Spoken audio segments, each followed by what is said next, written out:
ng ligayang pagpapakailanman sa pamamagitan ni Hesus Kristo kasama ng Espiritu Santo magpasawalang hanggan. Amen. Umupong lahat para sa pahayag ng salita ng Diyos.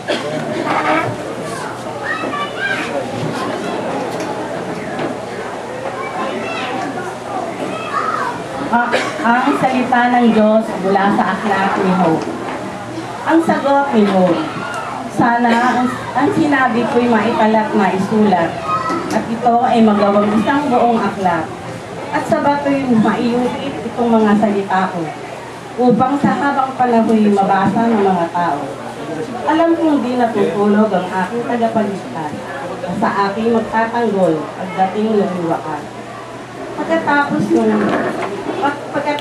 maluray itong aking buong balat, ang Diyos ko'y mamamalas kahit laman ay maaagnan.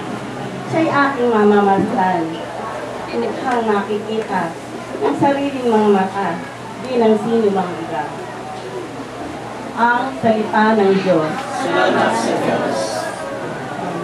Panginoong aking mahal, panalangin ko'y pakinggan. Panginoong aking mahal, panalangin ko'y pakinggan. Tingin mo, O Poon, ang aking dalangin. Kapagkat matuwid, kaya ako'y dinudin.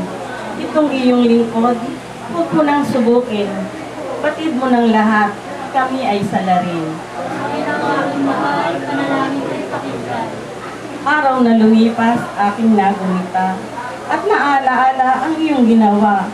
Sa aking isipay, gumuhit na bigla. Ako'y dumadalangin, nataas ang kamay. Parang tuyong lupa ang diwa kong uhang.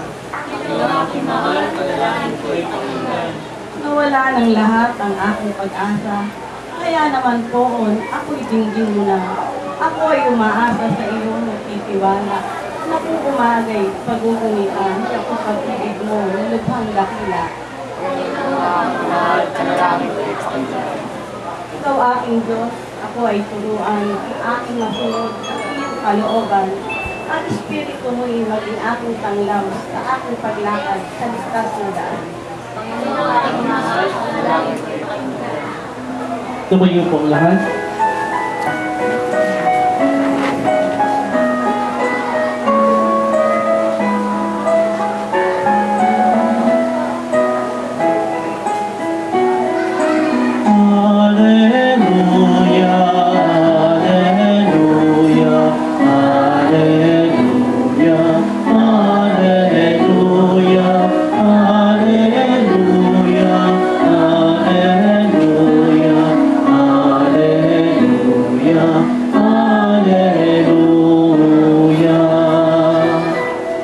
Bubuhay kailanman ang manalig sa inira na manunubos ng tanan.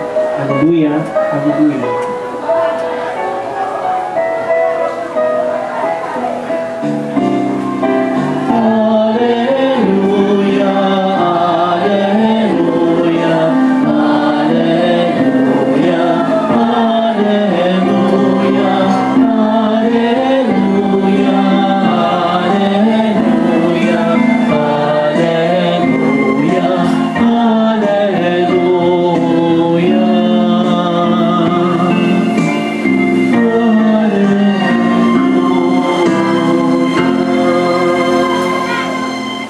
Sumainyo ang Panginoon, ang mabuting balita ng Panginoon ayon kay San Juan.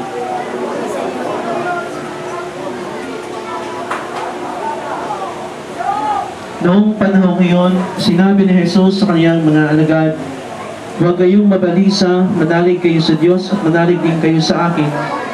Sa bahay ng aking Ama ay maraming silid. Kung hindi gayon, sinabi ko na sana sa inyo, at paruroon ako upang ipaghanda ko kayo ng matitirhan. Kapag naruroon na ako at ipaghanda na kayo ng matitirhan, babalik ako at isasama kayo sa kinaroroonan ko.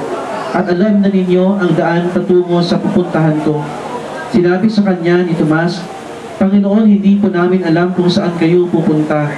Paano namin malalaman ang daan?" Sumagot si Jesus, "Ako ang daan, ang katotohanan, at ang buhay. Walang makapupunta sa Ama, kundi sa pamamagitan ko." Mga kapatid, itong mabuting balita ng ating Panginoon. Lahat.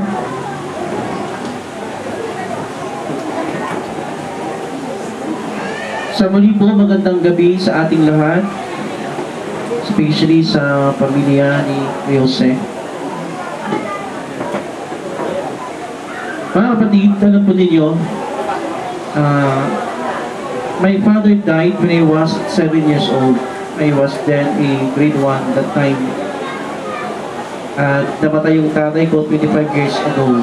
Nung last October, ay celebrate kami ng 25th death anniversary ng aking tatay na yumao.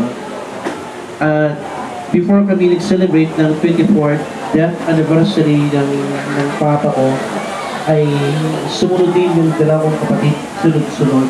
Alam ni Ate Tension, alam ng mga taga-Katakis, na yung sister ko last October 2011 ay namatay.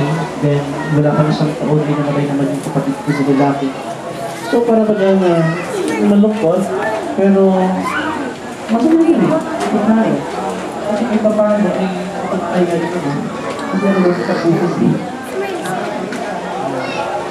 Sabi ko nga sa Panginoon Lord, kasi kami po yung labing dalawang magkakapatid at ako ang bunso, sabi ko Lord, ubusin ng dalawa. Para wala akong problema. Kasi siyempre na may sakit yung mga kapatid ko, ako lahat nakakapagod, ako yung bunso, ako lahat ang tatakbuhan. Kumbaga, isa lang ang katawan ko, minsan nakakapagod, kaya minsan dito na-stress. For 25 years of my existence, I mean,